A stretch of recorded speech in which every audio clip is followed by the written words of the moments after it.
Olá, alunos e alunas do segundo ano Colégio Master.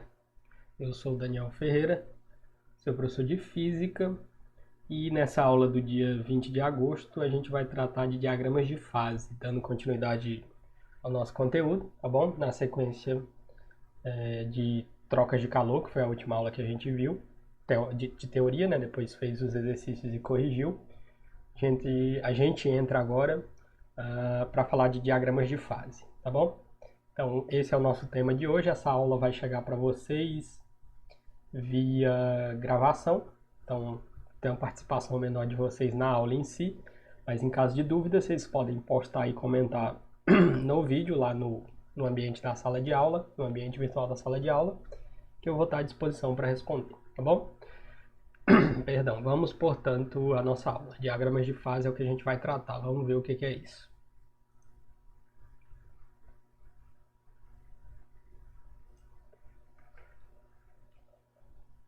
Diagramas de fase.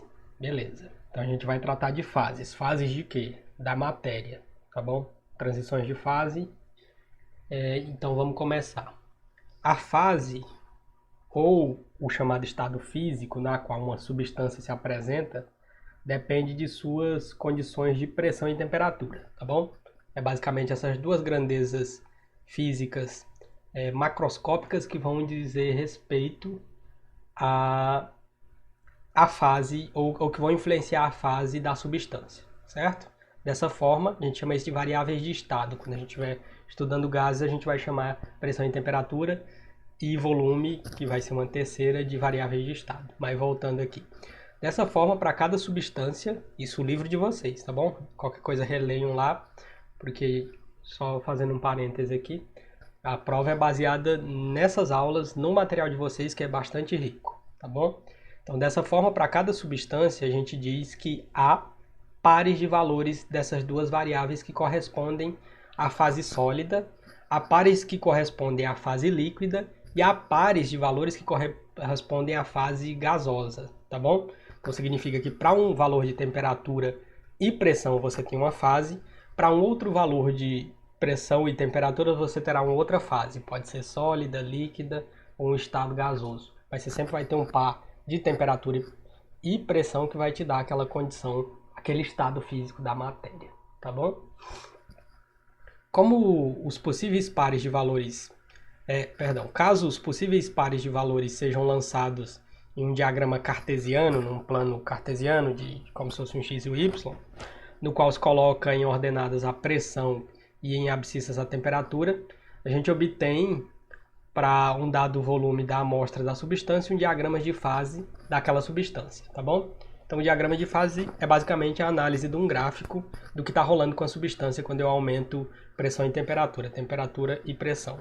O gráfico a seguir, que vai ser mostrado no slide a seguir, representa um diagrama de fase, representa o diagrama de fase da maioria das substâncias, exceto água, bismuto, ferro e antimônio, que são substâncias que têm uns comportamentos exóticos perto de certas temperaturas e certas pressões, tá bom? Então o gráfico vai representar o diagrama de fases da maioria das substâncias, tirando essas quatro aqui. Então o diagrama é o seguinte, ó. Você tem um gráfico, no plano cartesiano, lembra o que é um plano cartesiano, né? Você traça os eixos x e y, reta infinita para lá e para cá, e plota seus gráficos, é isso que está sendo feito. Só que as nossas variáveis no gráfico são pressão no eixo y e temperatura no eixo x, certo? Então o que acontece? Vamos analisar cada curva, essa em verde, essa curvinha em vermelho, esses pontos aqui, ó, ponto T, ponto C, o que significa cada um. O que significa essa linha pontilhada. É esse tipo de análise que é importante que vocês aprendam a fazer. Isso vai te acompanhar nos vestibulares que são importantes, no Enem e na vida também, porque é importante você saber e entender certas coisas da natureza, tá bom? Então, por isso, é extremamente importante. Então, preste atenção que você pega o esquema. A curva 1, que está em verdinho ali, é chamada de curva de sublimação, tá bom? Ela representa os valores da temperatura e pressão, ó. Você vai tendo, por exemplo, para uma temperatura você tem uma pressão ali mais na frente, para uma temperatura você tem uma correspondente pressão. Então, em cima dessa curva ponto a ponto, você tem representados valores de temperatura e pressão que correspondem à transição sólido-vapor, tá bom? Em cima dessa curva aqui, ó,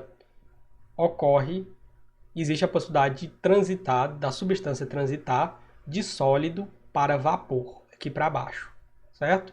Em cima dessa curva, exatamente os pontos onde ocorre a transição. Existe a possibilidade de coexistência num certo ponto. Quando você chegar num certo ponto, a gente vai falar também dessa coexistência. A curva 2 em vermelho é chamada de curva de fusão, tá bom? Ela representa os valores de temperatura e pressão que correspondem à transição do sólido para o líquido. Então essa reta marca a transição. Desse lado você tem a substância no estado sólido, e se a substância e se o seu conjunto de variáveis atravessa para esse outro lado, a sua substância passa a ser líquida. O mesmo acontece aqui no ladinho verde. A sua substância é sólida, ela pode passar para um estado de vapor dependendo das condições de pressão e temperatura que você adicionar ao seu experimento. A curva 3, que é essa aqui, ó, é a chamada curva de vaporização, certo? Ela representa os valores de temperatura e pressão que correspondem à transição do estado líquido para vapor. Aqui embaixo, a curva marca a linha de transição de líquido para vapor. Significa que acima dessa linha você tem líquido, abaixo vapor. Da linha vermelha, acima da linha vermelha, você tem sólido, abaixo da linha vermelha, líquido. Tá bom? E ele é líquido só entre essas duas curvas aqui. Abaixo da terceira curva já é vapor. Do sólido, pode virar vapor também. Abaixo da curvinha verde você tem o estado de vapor passando direto aqui, ó. Tá bom? Beleza, vamos continuar a nossa análise. Alguns outros pontos que apareceram. Esse ponto T. Veja que as três linhas estão conectadas naquele ponto, né? Aquele ponto é chamado de ponto triplo. Veja que tem três linhas conectadas àquele ponto. O ponto T é chamado de ponto triplo, por isso T. Ele representa os valores de temperatura e pressão em que a substância se encontra. Veja que interessante, em três estados físicos. Os três estados coexistem, ou seja, existem ao mesmo tempo.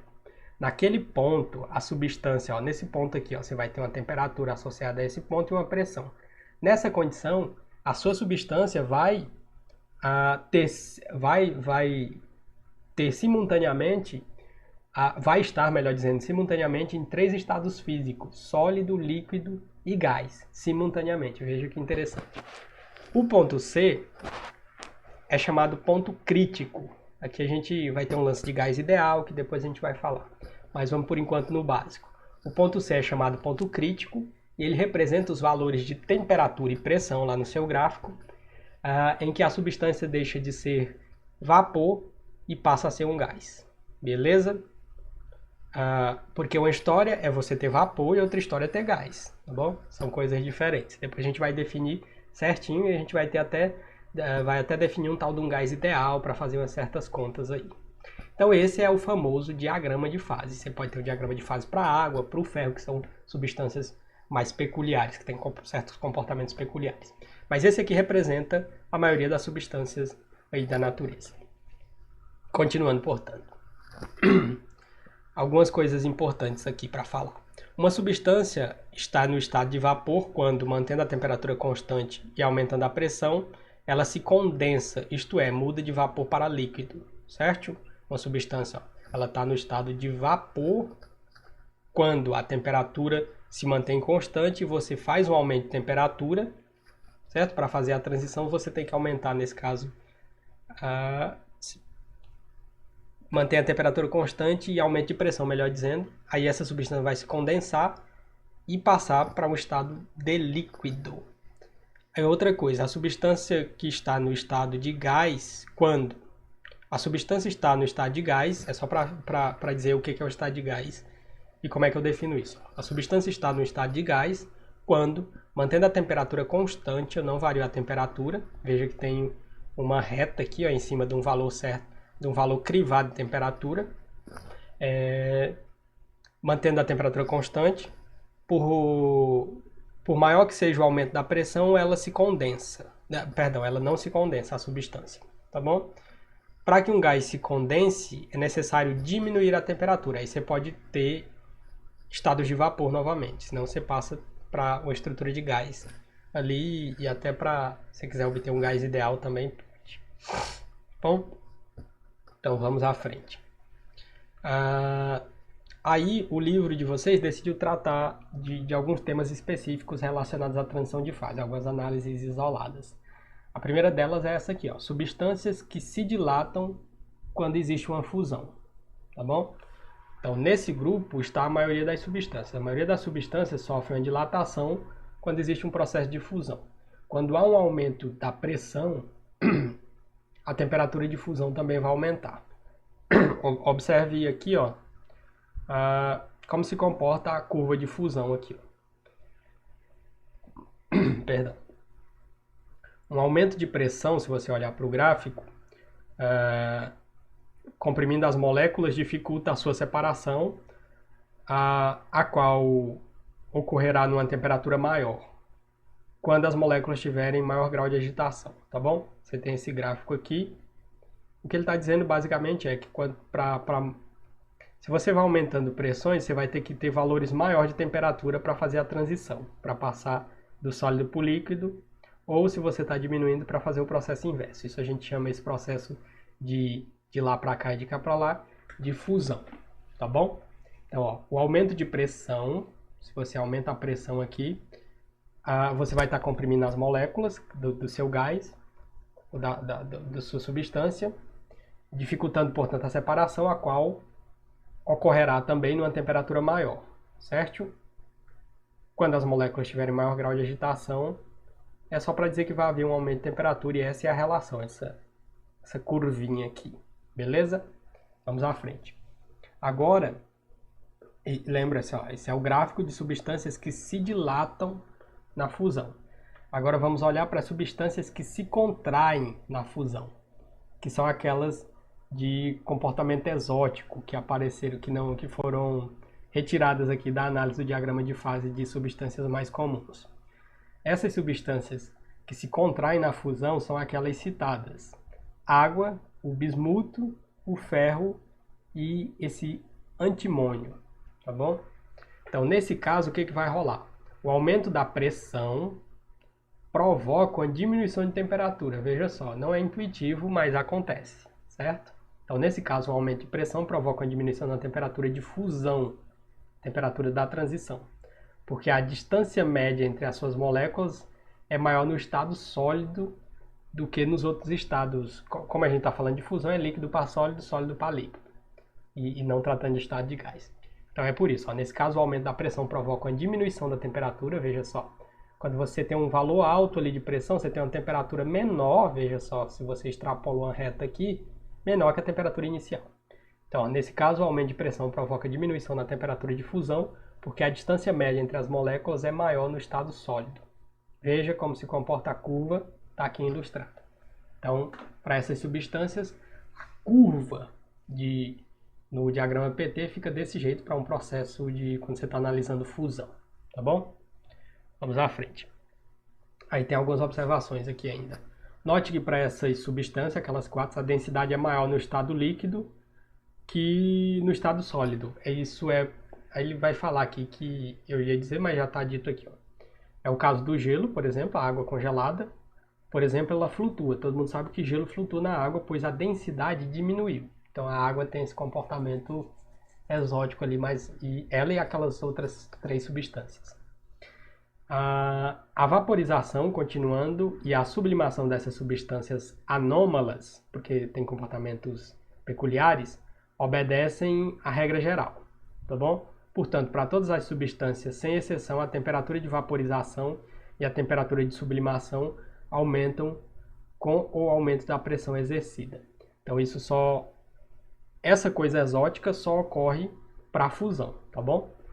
Para o processo de sublimação, então essas substâncias, todas elas vão obedecer à regra geral. Ou seja, para todas as substâncias, sem exceção, a temperatura de vaporização e a temperatura de sublimação aumentam com o aumento da pressão exercida, tá bom? Você vai ter uma relação para todas elas e não o caso tratado anterior da fusão, tá bom? Aí outro conceito que o livro trouxe para a gente foi o de sobrefusão. Vamos ver o que é isso. Quando você resfria um líquido, pode acontecer um atraso na solidificação e o líquido atinge temperaturas inferiores à temperatura de solidificação, certo? Isso vai ter um exemplo aqui bem comum que vocês vão sacar o esquema. O líquido em estado de sobrefusão chamada, ele é instável. Então qualquer energia que você ceder para ele, via, sei lá, com a mão, com um toque, por exemplo, você pode alterar o estado dele. De modo que uma simples agitação do sistema pode ocasionar a sua solidificação parcial ou total, acompanhada de uma elevação de temperatura. Isso acontece quando colocamos, por exemplo, os famosos casos, garrafas de cerveja ou de refrigerante no congelador. O que acontece? Ao pegarmos uma delas lá do congelador, sem o devido cuidado, costuma haver um congelamento instantâneo de parte do líquido que, por ele estar nessas condições de sobrefusão, tá bom? Então é por isso que ocorre. E esses eram basicamente os conceitos importantes aqui sobre diagramas de fase e a análise desse diagrama de fase. Então, peço que vocês releiam o livro e revisitem esse diagrama de fases, tá bom? Para poder responder os exercícios mais para frente. Agora, dado esses conceitos e etc., como é uma aula gravada, revisitem, olhem no livro, para ficar bem claro cada coisinha dessas aqui, tá bom? Vamos, portanto, aos exemplos. Salvo engano, são dois. Exemplo 1 e exemplo 2, que a gente vai resolver agora, né? Ainda nessa aula. O exemplo 1 é do Instituto Federal Goiano de Goiás, IFGO. Tá bom? Instituto Federal de Goiás diz o seguinte. As substâncias podem ser divididas em dois grandes grupos. As substâncias que, ao se fundirem, diminuem de volume, certo? No qual a água não está incluído. E aquelas que aumentam de volume ao sofrer um processo de fusão, que é no qual a água está inclusa. Abaixo estão, respectivamente, representados esses dois grupos, tá bom? Nesse diagrama de fases aqui, tá bom? Então, você tem o diagrama de pressão pela temperatura e as curvas. Desse lado, você tem estado sólido, aqui é a linha de transição de sólido para vapor. Aqui você tem representado uma transição do sólido para o líquido com diminuição de temperatura, veja só que interessante. Você aumenta a pressão e tem, na verdade, uma diminuição de temperatura, é aquele fato que acontece com a água. E aqui você tem, se você olha para essa curva aqui, daqui para cá, você tem a possibilidade de transição, essa é a curva de transição do líquido para o vapor, tá bom? Vamos ver o que se pede no problema em si. É porque estão representados nas duas, né? Então essa é a primeira figura e essa é a segunda figura, aqui representada. Sobre esse assunto é correto afirmar que, veja só, vamos ao problema de novo. A substância pode ser definida em dois grupos, as das substâncias que, ao se fundirem, diminuem de volume e aquelas que aumentam de volume. Abaixo estão, respectivamente, representadas esses dois grupos. As que diminuem de volume no primeiro gráfico, segundo o livro aqui, e aquelas que aumentam, já que é respectivamente de volume, está representada no segundo gráfico. Tá aqui. Sobre esse assunto é correto afirmar. Ele pede para a gente avaliar essas duas afirmativas aqui. Perdão. Primeira, a água, o ferro, o bismuto e o antimônio são exemplos de substâncias representados pela figura 2. É uma pergunta, é para verificar se está correto. Segunda, se em um alto forno de uma siderúrgica,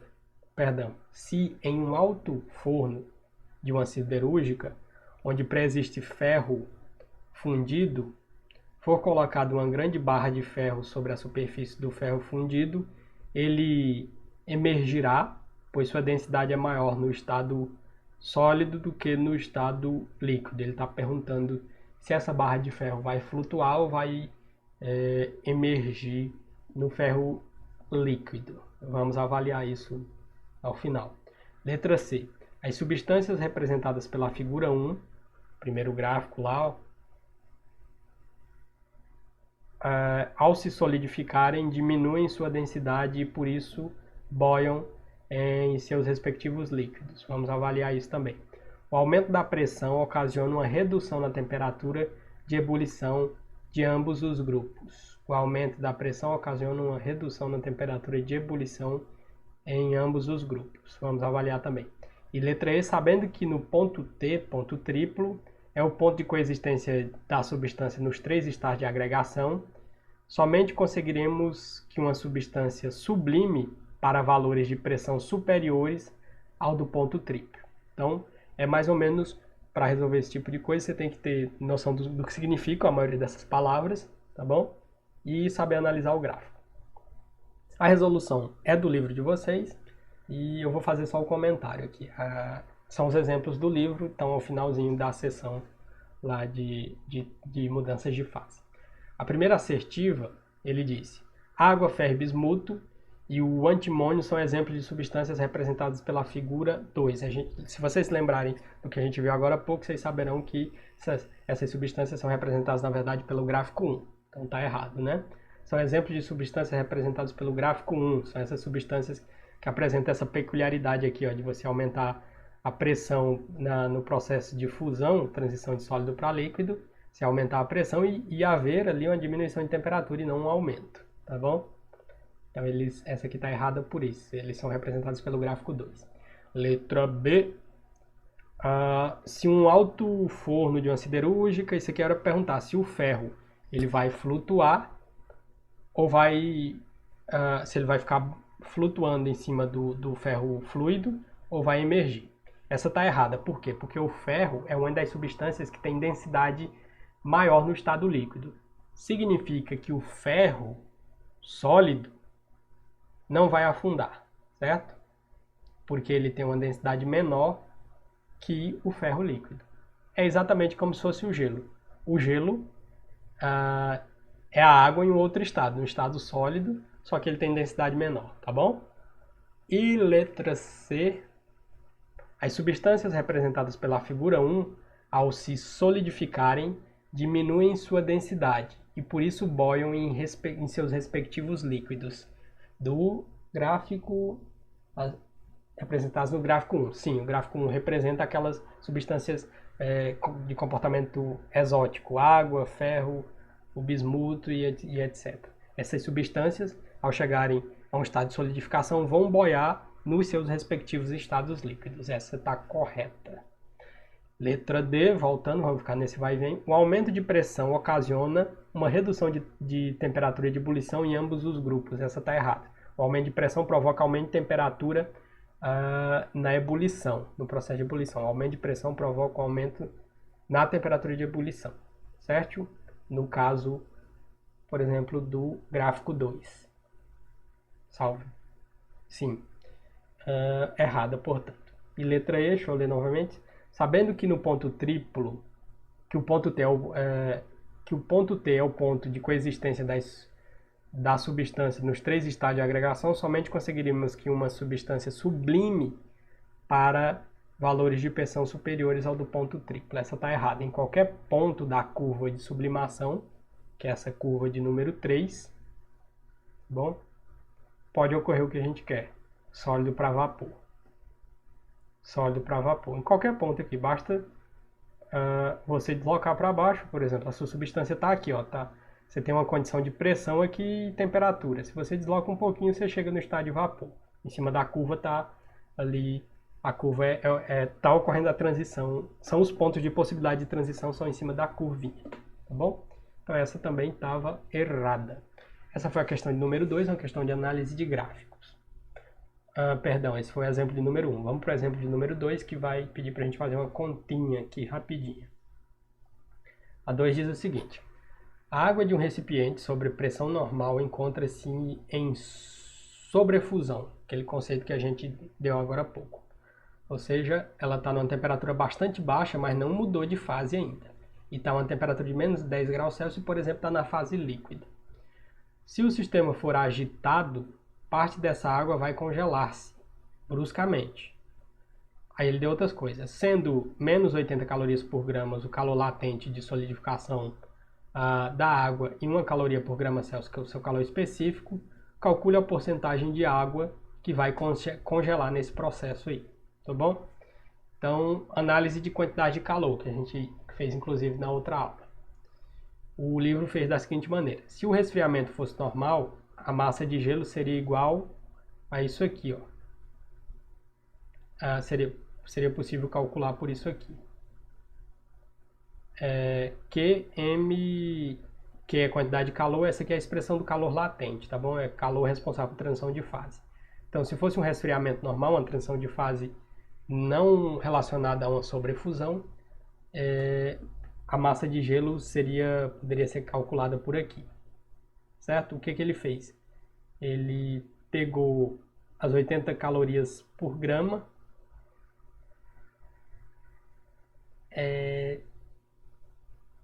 tem 80 calorias por grama, é o calor latente, tá bom? Esse L aqui é Q sobre M.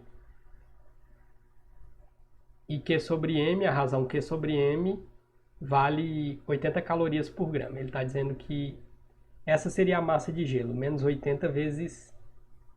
Só substituir o valor de L, tá bom? Aqui, ó. 80 calorias por grama. Substituir o valor de L, ficaria que a quantidade de calor seria menos 80, porque é um calor que vai ser cedido pela substância, já que é um calor de solidificação, salvo engano, por isso menos, é verdade. Menos 80 mg. Beleza, guarda essa informação.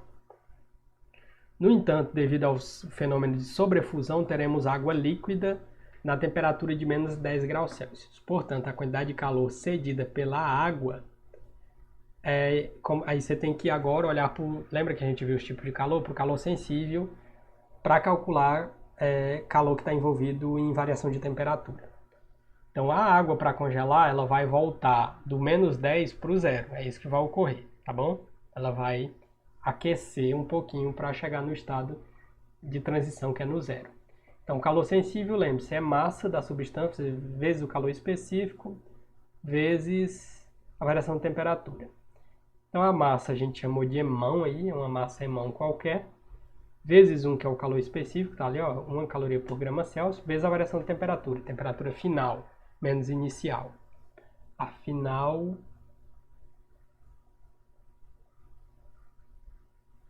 menos inicial. Vai ficar zero. Então a água está inicialmente na temperatura de menos 10.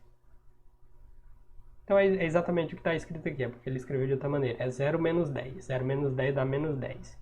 Como eu não sei o valor dessa massa de água, isso aqui é a massa de gelo, tá bom? Por isso que ele chamou de mg. É o que sofre transição de fase. 80 vezes mg, eu não sei quanto vale. E a massa de água ali que vai restar está relacionada a essa variação em temperatura. Por isso, e quando você fizer a conta, dá menos 10 EMAN, que é a massa de água total. Se a gente igualar as duas equações, porque aqui é Q e ali é Q, ó, você pode igualar, tá bom? Q é igual a menos 10 M e Q, lá em cima a gente descobriu que é igual a menos 80 mg. Eu posso igualar isso aqui, menos 80 mg, ou seja, menos 80 a massa de gelo, menos 80 vezes a massa de gelo é igual a menos 10 vezes a massa de água. Era a massa que estava a menos 10 graus Celsius e foi para zero, variou a temperatura. A gente quer descobrir a massa de gelo e... Deixa eu só lembrar o que a gente quer descobrir. Calcule a porcentagem de água que congelou. Então, eu quero descobrir a massa de gelo em porcentagem. Então, basta eu passar o 80 dividido. 80 dividido 10 dividido por 80, corta 0 com 0. Menos dividido por menos é mais. 1/8 da massa total. 1/8 é 0,125 da massa total. Se você quiser escrever isso em porcentagem, você multiplica por 100, tá bom? Então vai ficar assim, ó. Portanto, a massa de gelo será igual a 12,5% da massa total. Então, 1,125 vezes EMAN equivale a 12,5% do EMAN. Esse será o total de massa de gelo que... essa será a porcentagem de água que vai virar gelo, tá bom? Essa vai ser a porcentagem da massa total da água, ou melhor dizendo, portanto, a massa de gelo será igual a 12,5% da massa total. Beleza? Qualquer coisa revisitem, a gente chega ao fim desta aula sobre transição, sobre diagramas de fase. Esse era o foco da aula, a cereja do bolo é entender do que tratam diagramas de fase, tá bom? A gente chega, portanto, ao fim da nossa aula. Agradeço a sua atenção, bons estudos, fiquem em casa se puderem. Um forte abraço